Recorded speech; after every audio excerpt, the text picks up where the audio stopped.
Hello everyone, how are you all? I hope you will be fine, and today I am going to teach you participle.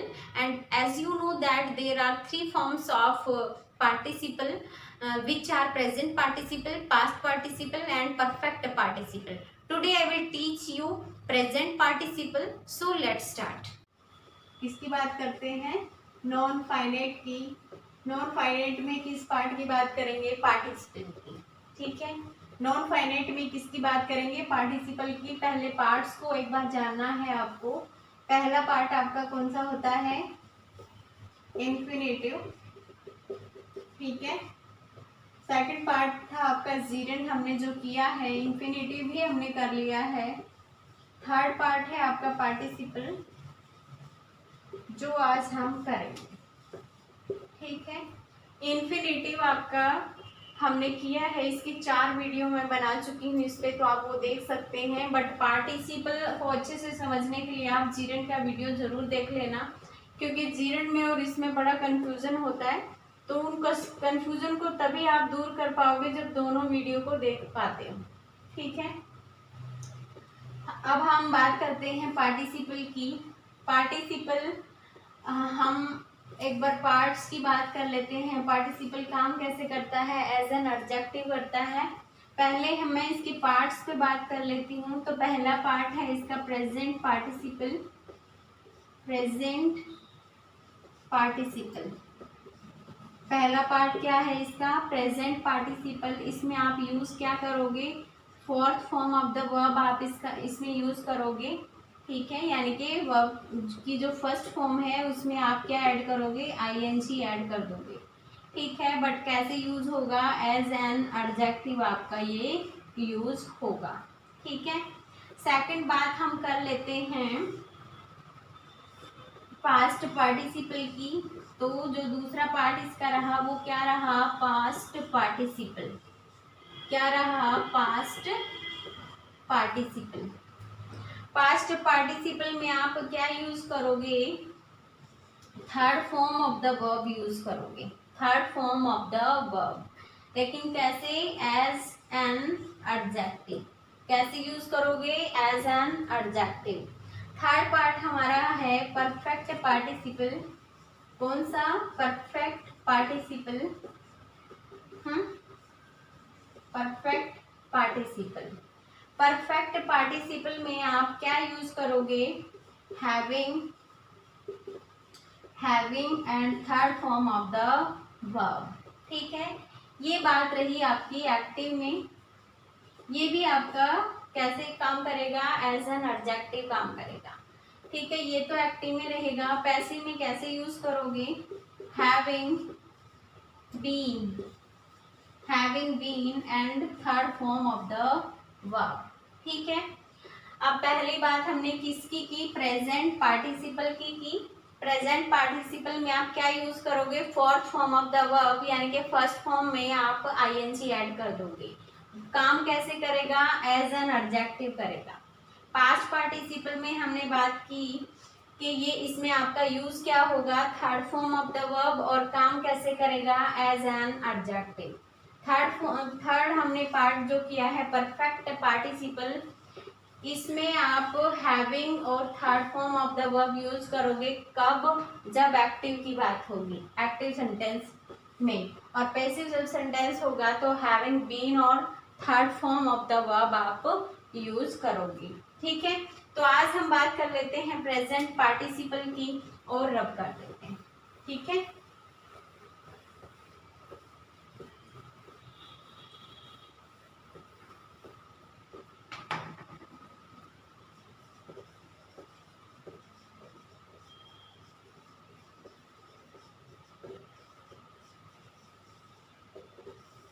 Present participle काम कैसे करेगा? As an adjective. ठीक है, कैसे काम करेगा? Adjective की तरह काम ये करेगा। ठीक है, अब आप इसमें यूज क्या करोगे? Fourth form of the verb. ठीक है, ये चीजें आपको ध्यान रखनी है, यानी कि जो फर्स्ट फॉर्म होती है आपकी वर्ब की, उसमें आप आईएनजी ऐड कर दोगे तो कौन सी फॉर्म बन जाएगी? आपकी fourth form of the verb हो जाएगा। ठीक है, अब मैं कुछ सेंटेंसेस लिखती हूँ, फिर आप उसको पहचानना कि किस तरह से हमने इसको यूज़ किया है। ठीक है, एज एन एडजेक्टिव मैं आपका इसमें यूज़ करूँगी। ठीक है, जैसे आई saw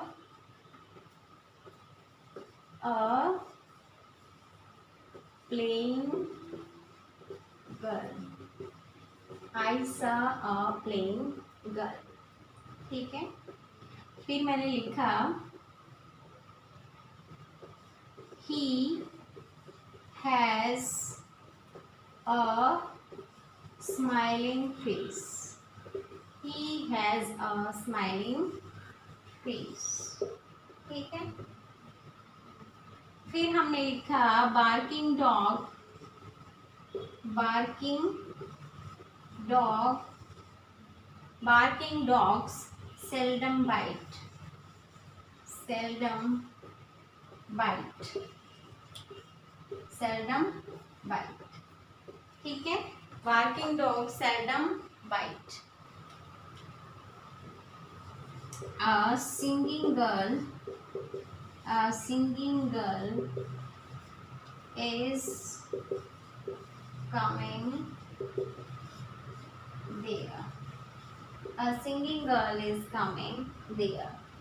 ठीक है, फिर हमने लिखा dancing, dancing, dancing boys, dancing boys are, dancing boys are talking, are talking with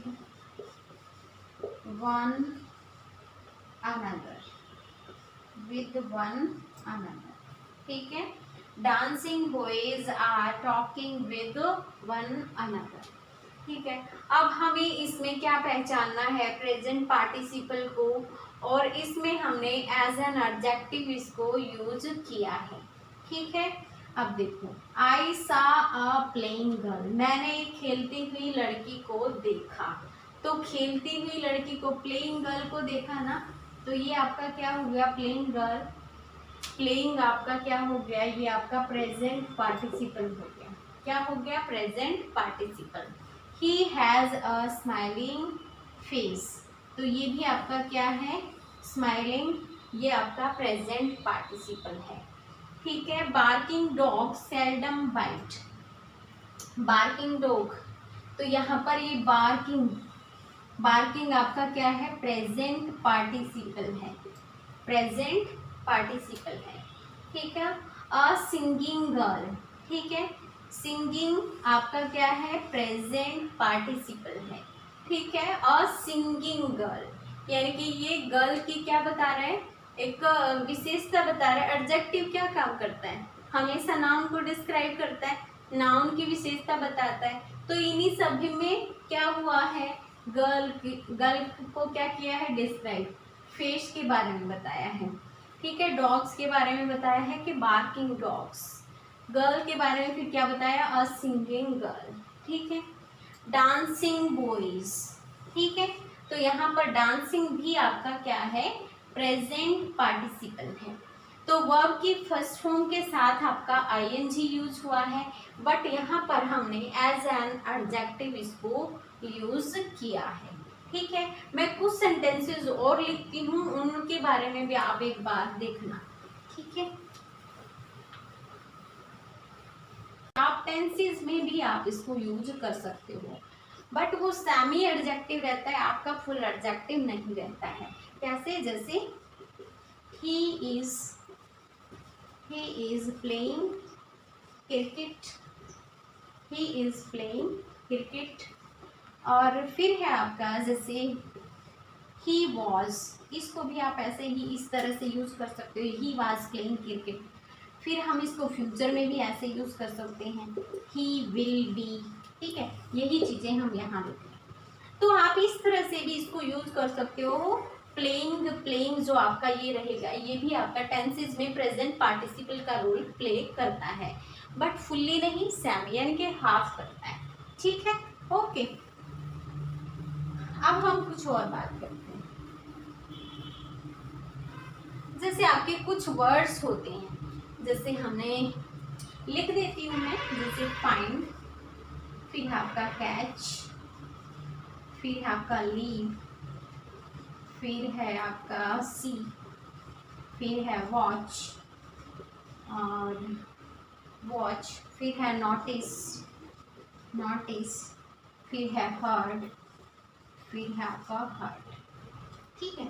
फिर है आपका स्मेल भी होता है, स्मेल, ठीक है। फाइंड, कैच, लीव, सी, वॉच, नोटिस, हर्ड, स्मेल, और भी एक आधा कुछ वर्ड रह गया है, ठीक है। तो फाइंड, कैच, ये जब आपको सारे वर्ड जब आप मिल जाते हैं तो आप देखो इनके साथ किस तरह से प्रेजेंट पार्टिसिपल यूज करोगे।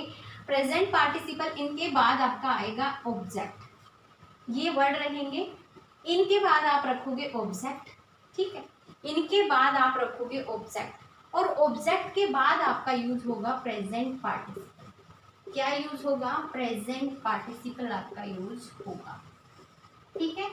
क्या यूज होगा? प्रेजेंट पार्टिसिपल, ठीक है। ये वर्ड रहेंगे, उसके बाद ऑब्जेक्ट रहेगा, ऑब्जेक्ट के बाद आप प्रेजेंट पार्टिसिपल यूज करोगे।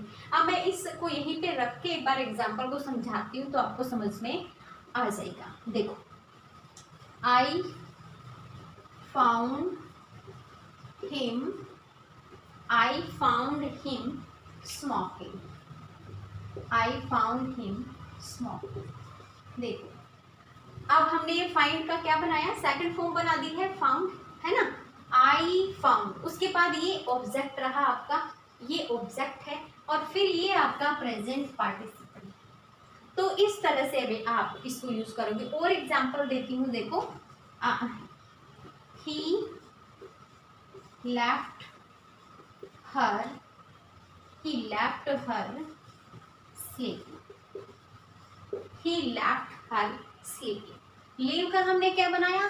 लेफ्ट बना दिया है सेकंड फॉर्म में यूज करके, और फिर ये आपका ऑब्जेक्ट रहा, और ऑब्जेक्ट के बाद ये आपका प्रेजेंट पार्टिसिपल रहा, ठीक है। एक तो एग्जांपल और लेते हैं, जैसे कि हमने लिखा आई saw him, I saw him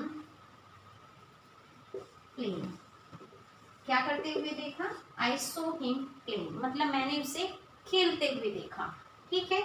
he left her sleeping, उसने उसे छोड़ दिया, सोते हुए छोड़ दिया, यानी कि वह उसे सोते हुए छोड़कर चला गया, ठीक है। फिर हमने आई फाउंड हिम स्मोकिंग, मैंने उसे स्मोकिंग करते हुए पाया, ठीक है। आई सो हिम प्लेइंग, मैंने उसे खेलते हुए देखा। आई सो हिम डांसिंग, इस तरह से भी कर सकते हो। आई सो हिम सिंगिंग सॉन्ग, इस तरह से भी आप इन सेंटेंसेस को बना सकते हो, ठीक है। और बनाए,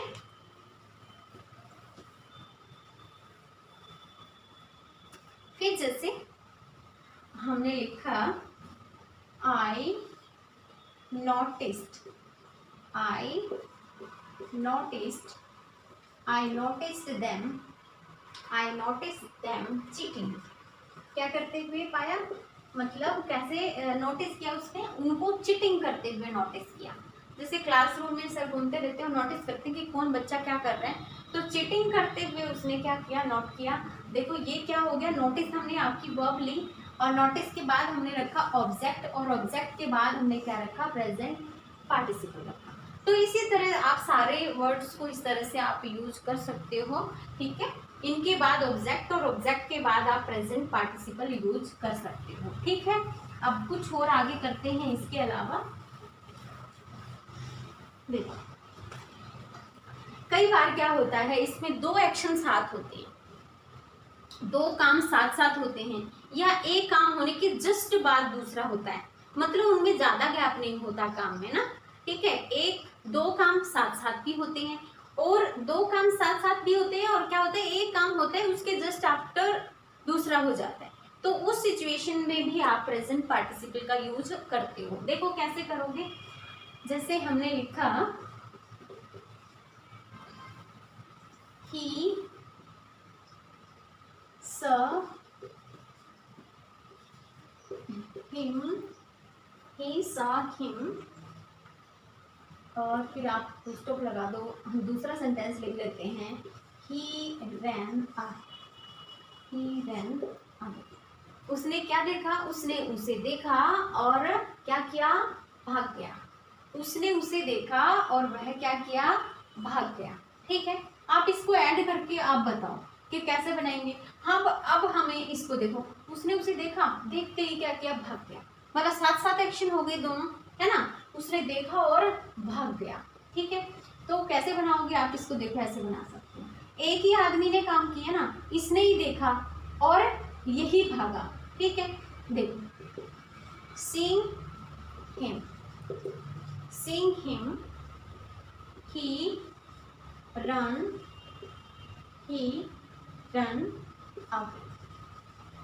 ठीक है, ये देखो रन, ये वाला रन और फिर रैन और फिर थर्ड फॉर्म आपकी रन ही होती है। सीइंग हिम, उसे देखकर, सीइंग हिम, उसे देखकर क्या किया उसने, ही रैन अवे, वह भाग गया। तो हमने ये सीइंग कैसे यूज किया है, प्रेजेंट पार्टिसिपल में यूज किया है। कैसे यूज किया है, प्रेजेंट पार्टिसिपल में यूज किया है। देखो जैसे he need the floor, he need the floor,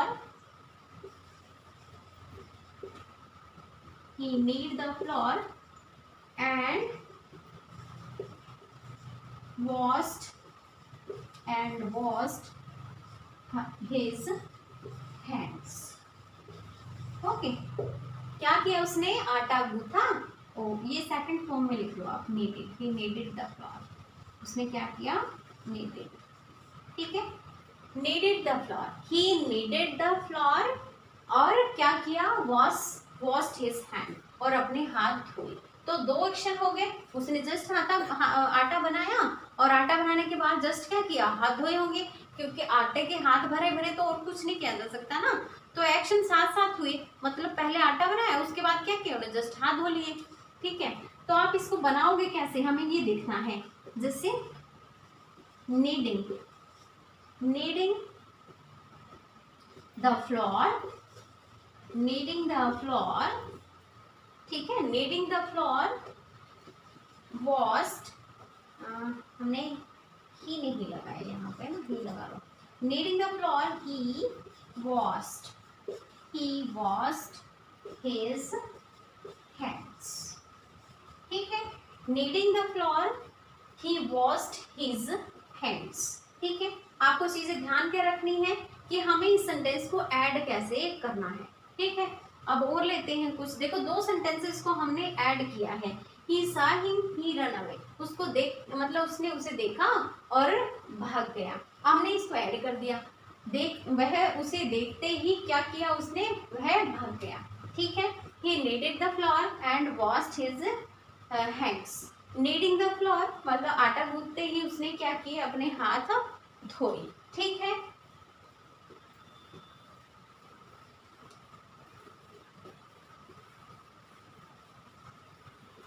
जैसे कि हम एक और लिखते हैं, he opened the drawer, he opened the drawer, he opened the drawer and took out a pen, took out a pen। मतलब उसने क्या किया, ओपन की ड्रॉअर और फिर क्या निकाला, उसमें से एक पेन निकाला। तो अब हमें इसको जोड़ना है, तो ओपनिंग द ड्रॉअर लिखो, कैसे, opening the drawer, opening the drawer, ही इससे लिखना है, ना, ठीक है, ओपनिंग द ड्रॉअर, क्या किया, ओपनिंग द ड्रॉअर, मतलब डॉर खोलकर उसने क्या किया, he took out a pen। Drawer खोलकर उसने क्या निकाला, एक पेन निकाला। ठीक है, इसी तरह से आप दो सेंटेंसेस को ऐड कर सकते हो, छोटे छोटे सेंटेंसेस लिखना और फिर ऐड करना। ठीक है,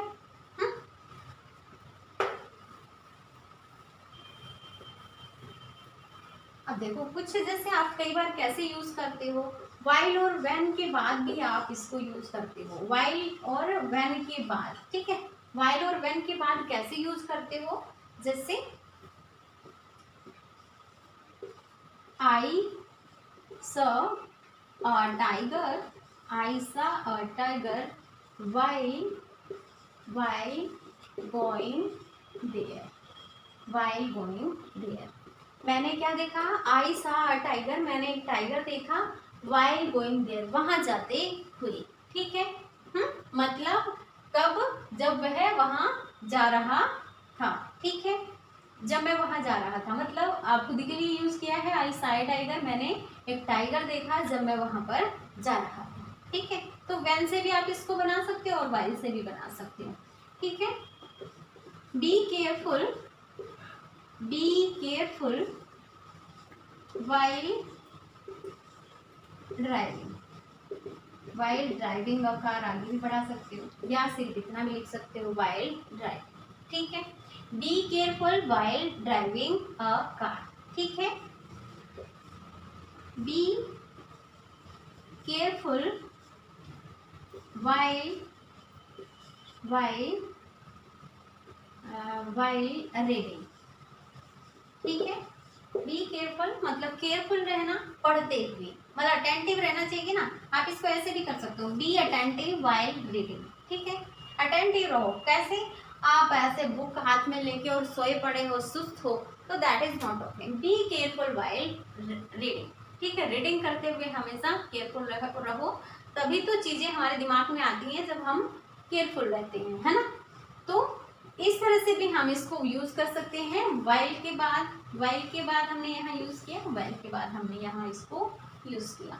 तो कुछ चीजों को जैसे आपको खुद ही समझना होगा कि भाई हम किस तरह से इसको यूज कर सकते हैं, क्योंकि जितना हम सेंटेंसेस में इनको यूज कर करके मतलब देखते हैं, उसी तरह हमारी चीजें समझ में आती हैं। ठीक है, तो आई थिंक आपको समझ आया होगा जितना मैंने कराया है। So thank you very much.